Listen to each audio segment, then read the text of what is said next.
தற்போது கிடைத்த அண்மை செய்தியை பார்க்கலாம்.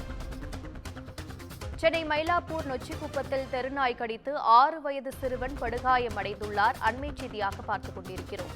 ராயப்பேட்டை மருத்துவமனையில் சிறுவனுக்கு சிகிச்சை அளிக்கப்பட்டு வரும் நிலையில் மெரினா போலீசார் விசாரணை மேற்கொண்டு வருகின்றனர். இதுகுறித்த கூடுதல் விவரங்களை எமது செய்தியாளர் சுப்பிரமணியன் வழங்க கேட்கலாம். சுப்பிரமணியன், சென்னை மயிலாப்பூர்ல தெருநாய் கடித்ததாக தகவல் வெளிவந்திருக்கு. இது குறித்த கூடுதல் விவரம் என்ன?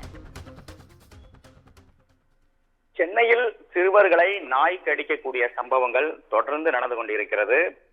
நேற்று இரவு கூட சென்னை மயிலாப்பூர் நொச்சிக்குப்பம் எல்லையம்மன் கோவில் தெரு பகுதியில் 6 வயது சிறுவனை தெருநாய் ஒன்று கடித்திருக்கிறது. படுகாயத்தோடு அந்த சிறுவன் ராயப்பேட்டை அரசு மருத்துவமனையில் அனுமதிக்கப்பட்டிருக்கிறார். இந்த சம்பவம் தொடர்பாக காவல்துறையும் விசாரணை நடத்தி கொண்டிருக்கிறார்கள்.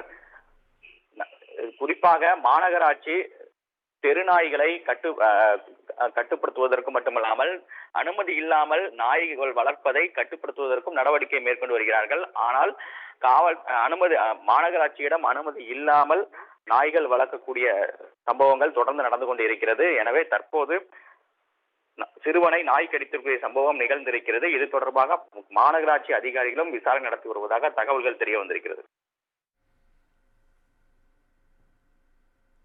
சுப்பிரமணியன், உங்கள் விவரங்களுக்கு நன்றி.